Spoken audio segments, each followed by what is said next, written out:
Can a deliberately bad paint job turn out surprisingly good? Today we're throwing perfection right in the garbage pail as we intentionally give our 55 Chevy truck frame a no prep, at-home, garage-style paint job. Watch and see if some chaos in a paint can can actually have unexpectedly good results or turn into a DIY disaster.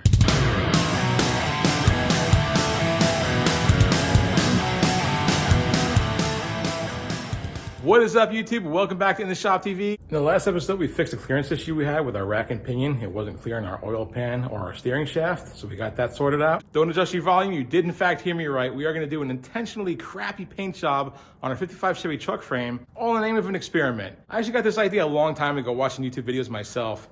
And I see all these guys with these big fancy paint booths and like, whoa, watch me do this crazy at-home paint job. And they laid down $20,000 slick paint job, mirror finish on their show cars. And I'm like, that's kind of not fair, right? You're claiming that anyone can do these incredible paint jobs, but you got a booth, you got all these skills and experience, and you got your average Joes at home watching it being like, I can't do that, I don't have that type of stuff. So I was like, wouldn't it be cool to take the idea of some average stuff that you can pick up at the store with very little skill involved, without doing a whole bunch of prep, and see if you could actually make it decent. So that's what today is all about, guys. Disclaimer, is what I'm about to do gonna be as good as a professional paint job or powder coating? No. Let's just manage expectations right off the bat. No, that's not gonna happen. But can we actually lay down something that is durable? I don't know, man, let's get to it and find out. So we're here at the frame, and I do have a little bit of an advantage to start, which is that this frame has been previously painted, and it actually has somewhat of a textured coating on here, which you guys can see in another video where we painted the back half of the frame. The advantage of that is that I don't have a tremendous amount of rust and rot to deal with. That also means it gives us another cheat. Since we have an old type of paint on here that is textured, I'm gonna eliminate the primer too. I said it's gonna be crappy. Now, when I say no prep, I don't mean it completely literally. There's gonna be a tiny bit of prep. Namely, we have some slight surface rust on the inside there. That's where our master cylinder was mounted. And I think just a lot of water over time got in there. There's no rot, there's no holes or anything like that. I think what we're gonna do with that, just a quick spray paint of like rust reformer, or maybe even some of that rust converter we'll paint on it and call it a day. There's a little bit more surface rust right here because there was a leaf spring mount. Honestly, it's really just because none of this paint got behind there to protect the original frame, which is what this is. So you can say a lot for just a coat of paint. When they did this originally, whoever had this truck really, preserved things quite nice. But guys, I really wanted this to kind of mock what somebody would do at home that doesn't have a lot of money, time, or space, and they just kind of want to do a quick cleanup of this and maybe slap some paint on it and see how it goes. I hope you guys appreciate this, man. This is my beloved 55 Chevy truck project. It's been about a year, a little over a year that I'm working on this thing, and it's my baby. And yeah, I'm a little bit nervous about this, so. But it's all for you guys, right? Hope you appreciate it. Let's get to it.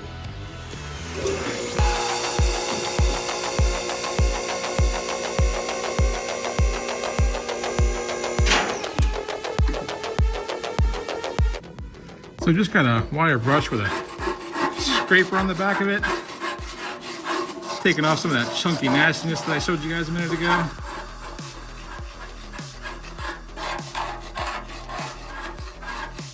That's it, prep done right there. Crappy is right.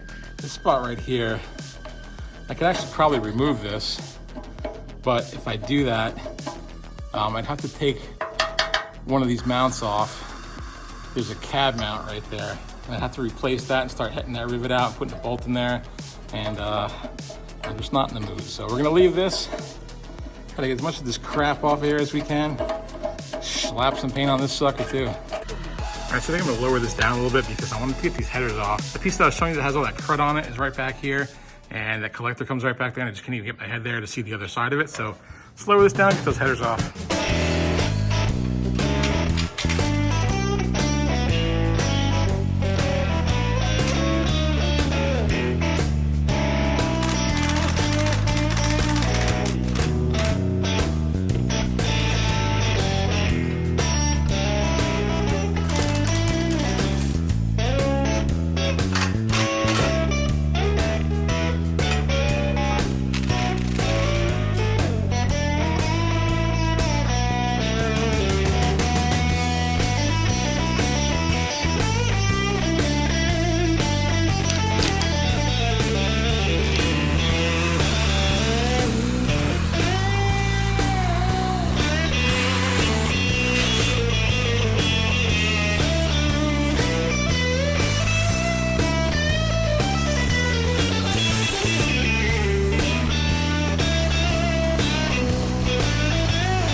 right, so I told a little bit of a white lie. I am actually gonna use a tiny bit of primer, but only because this is raw metal and I wanna use just a cheapo little self-etching primer I have here left in the can, because this stuff does have paint on it already and some texture and some tooth.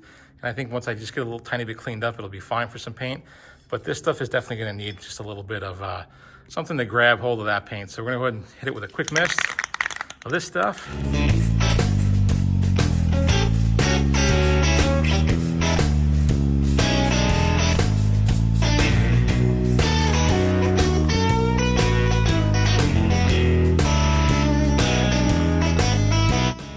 So I just kind of loosely taped the blanket over our engine just to protect our expensive valve covers and the silver color cylinder heads so that we don't get any paint on them.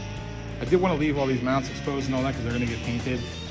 All right, guys, I'm going to hit up the surface rust on the inside of the frame here with some rust reformer. A little tip for me, if you buy this stuff in a hardware store, they sell it in this, picture with the furniture on here, with a chair, and they sell it also that says Automotive. It's both exactly the same thing, except the Automotive stuff is like $1 or $2 more. Don't fall for it, just get this, it's exactly the same stuff.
Guys, what I'm gonna do right now is I'm using some of this rust converter here, and we're just getting things ready for paint right now.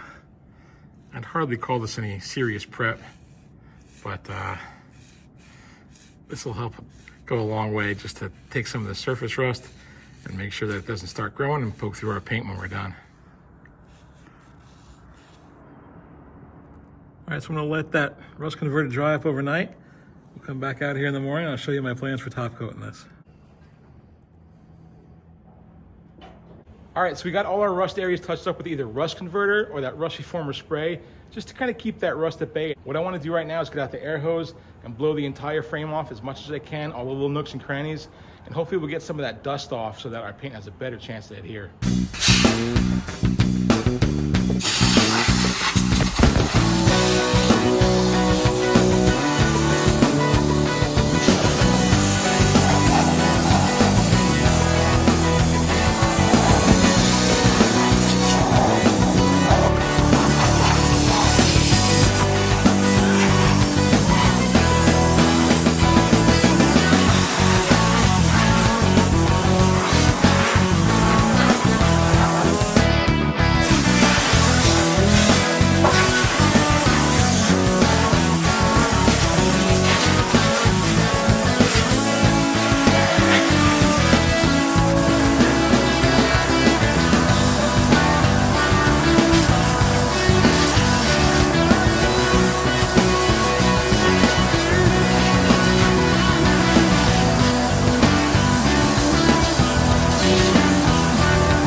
Tell you what, guys, if I can get paid each time I bang my head on that transmission pan, it'd be a whole hell of a lot more lucrative than making YouTube videos.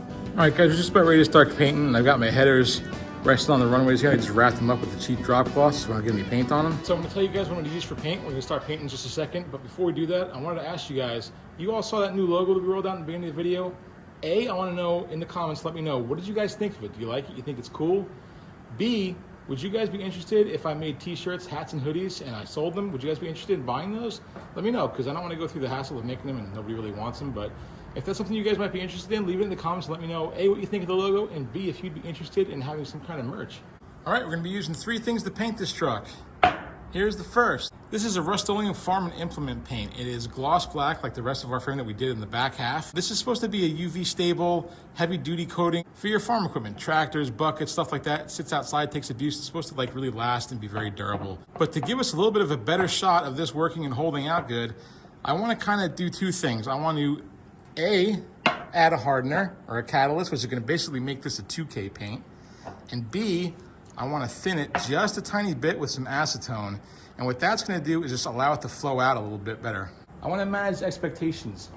Adding a hardener to something does not mean that it's going to be completely resistant to scratches or stuff like that. Obviously, your cars at home and the cars that you drive that have factory paint job on it, if you take a screwdriver or a key and you scratch that paint job, it's going to scratch. The same thing could be expected of this, whether this is a pro job, powder coat, or this DIY BS home job that we're doing right now, okay?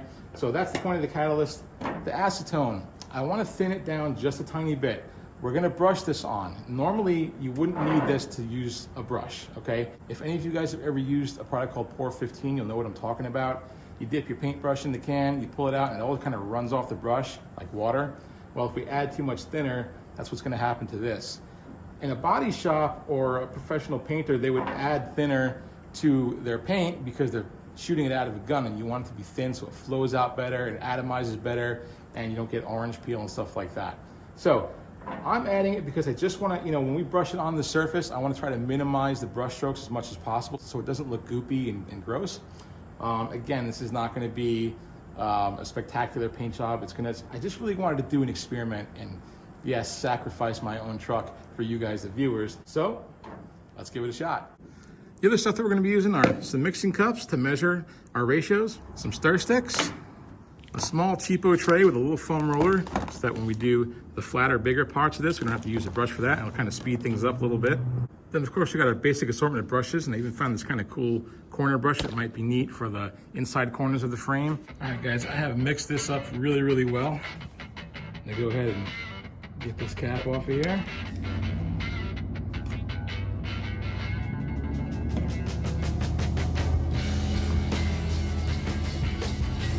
Try to do this as cleanly as possible. We're going to go for an 8:1:1 ratio. It's probably even a little bit much. I might back off the hardener and reducer just a little bit, but we'll get close to that. Let's see if I can do this without spilling.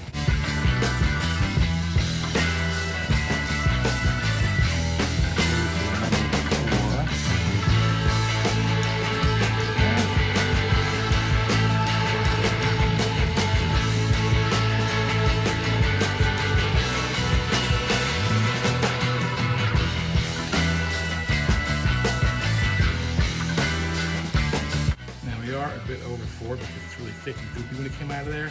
So I'm going to go a little sparing with the acetone.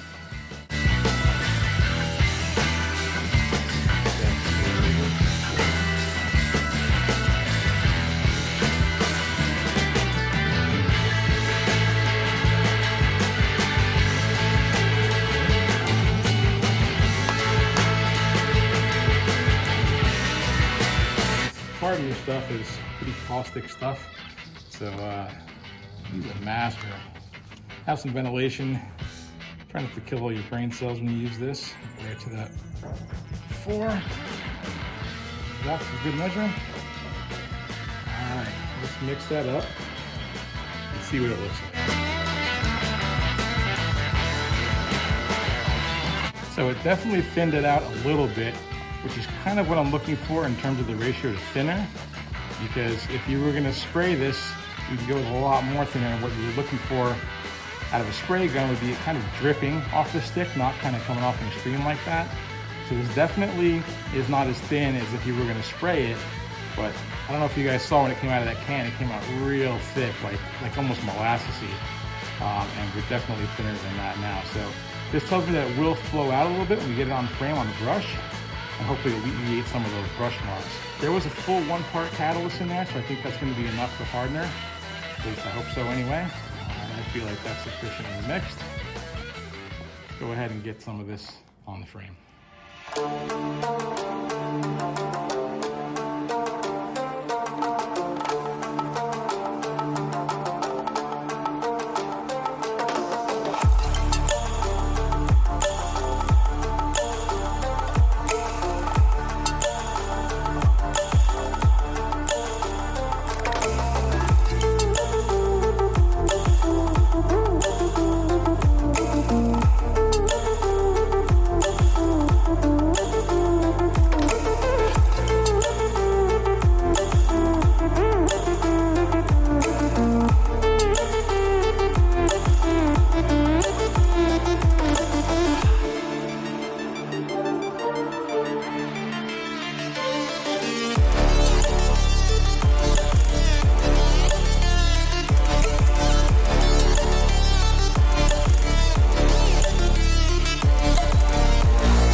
I want to show you guys under this little tunnel that we built the other day. I just brushed that out and you can see the acetone thinning it out, kind of doing its job. It's not as gloppy and I don't see any brush strokes.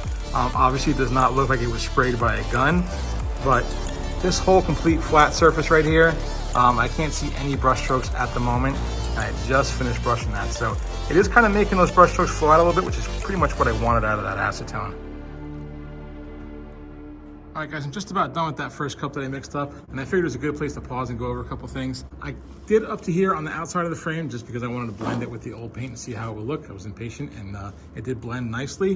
But what I'm trying to do is just get all the crevices and places that I'm not gonna be able to get. I'm leaving these big blank patches to use a foam roller. So I'm not doing any of that now, I'm just getting the small parts. Now, obviously, as you can see here, it's not leaving a smooth finish, but that's not the paint itself, it's because the frame is textured with this bed liner paint that they have on here, or whatever coating that they put prior.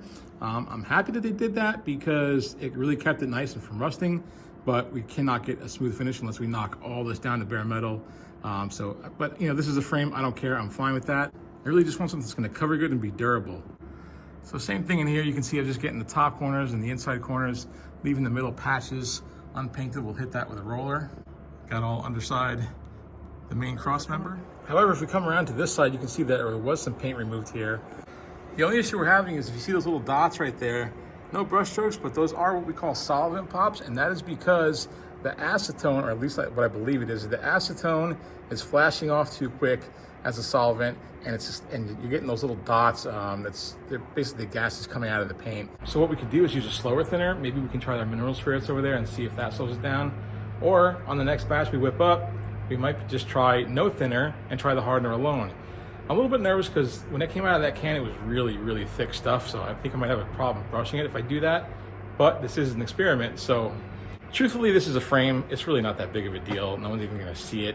But I just like to try things, and I think, you know, it's my responsibility as a content creator for you guys to try things and see what works, see what doesn't. So I promise you guys will see more footage of the painting actually happening, but it's really hard to get you guys underneath there with me. I'm tripping over the camera and all type of stuff.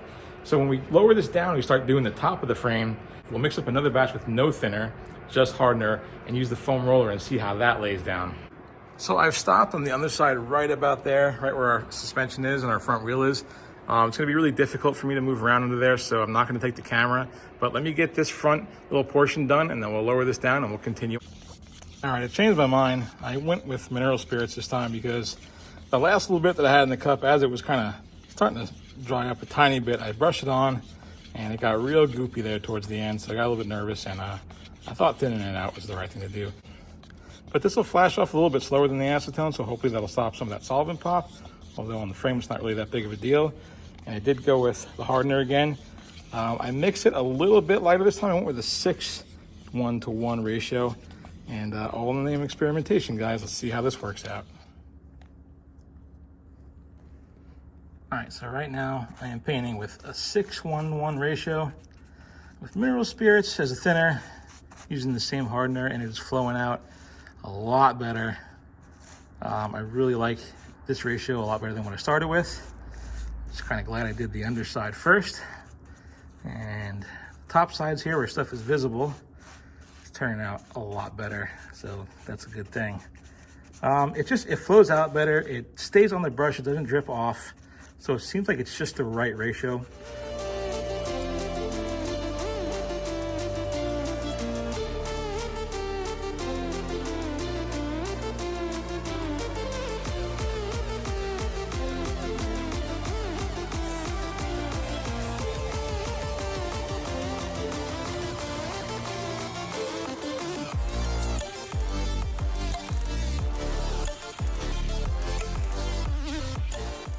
right, guys, we are all painted up underneath, and I am way happier with that ratio. It flowed out so smooth, nice and shiny, no clumpy brush marks, no drips. 6:1:1 was the perfect ratio for that.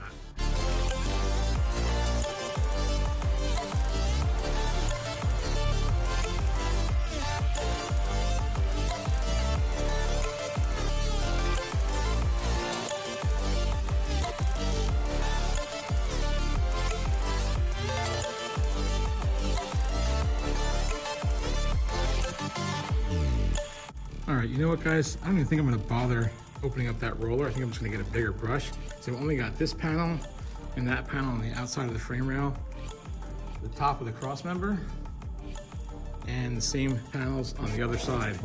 And that's about it. So it doesn't even make sense. I'll just get a bigger brush.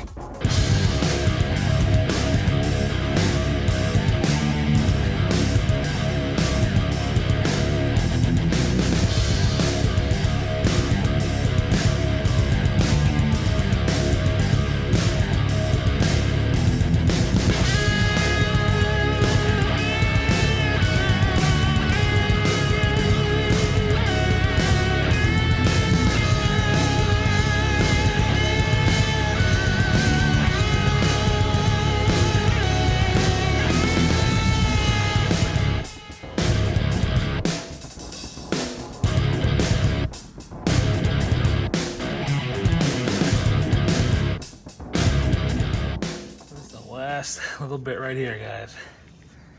Last piece.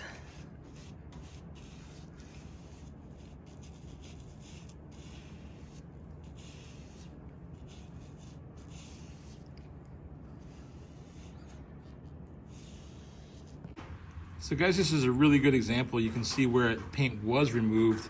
This really laid down super slick and glossy. All that solvent pop came out with the mineral spirits instead of acetone. You can see here where paint was not removed, really picks up that textured stuff. And here, where that bed liner was on the rest of it, where I didn't remove anything, you can see all that texture, and the gloss really kind of accentuates it. So hypothetically, if you were to remove all of this and do this the right way and sand it down, take this all down to bare metal, that could be a really excellent finish with a brush where you wouldn't need to spray it with a gun. Down here in our engine mount, just a super smooth, glassy finish on the cross member as well. So the results are mixed, right? I mean, in terms of the experiment, it's kind of a win and a loss. I wish that I had removed all of that old paint and crud on there, because where there was all new parts where we just showed you, the finish came out really awesome, and I wouldn't hesitate to use that on future projects. However, where it's all textured, it just kind of looks like crap.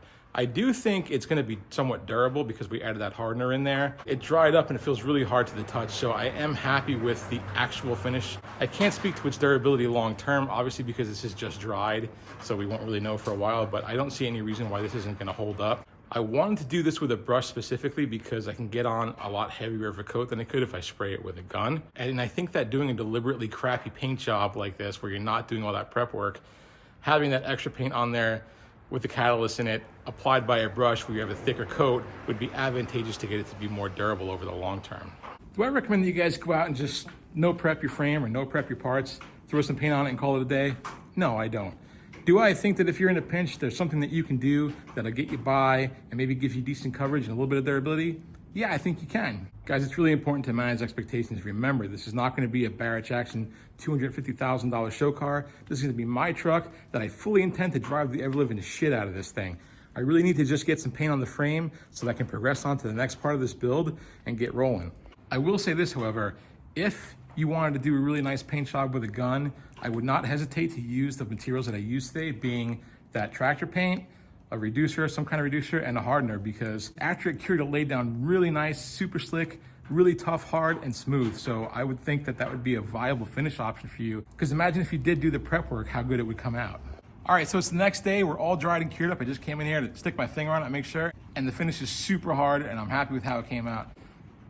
It was really just more of an experimentation that I thought would be fun, and I thought might be applicable to somebody at home who doesn't want to do prep or can't do prep or doesn't have the time, just wants to throw some paint on their driver and call it a day. I think you can get rolling down the street. I think it can protect your frame for a while. I think it'll be just fine. I don't think that it's going to be as good as powder coating or prepping the surface and painting it properly, obviously. But that said, do I think this will keep our frame protected from rusting for a good long while? Yes, I do. Guys, now that our frame has paint on it, we are ready to start moving on with this build and progressing. I'm really excited because it's putting stuff together time and moving forward time, and everything's clean now, and it just kind of signifies that part of the build where we can really start building on top of this frame, maybe get this engine running soon, I hope. On the other hand, then it means that we're progressing on to bodywork. Guys, I hope you like this video. If you want to see more ridiculous experiments like we just did here today, please like, comment, and subscribe so you can follow this entire 55 Chevy truck build on this channel. Guys, as always, thank you so much for watching. Let me know what you think about that logo. Do you like it? Would you buy t-shirts, hats, and hoodie? I want to know before I go through the trouble of making them. Thanks for watching. I'll catch you guys in the next one.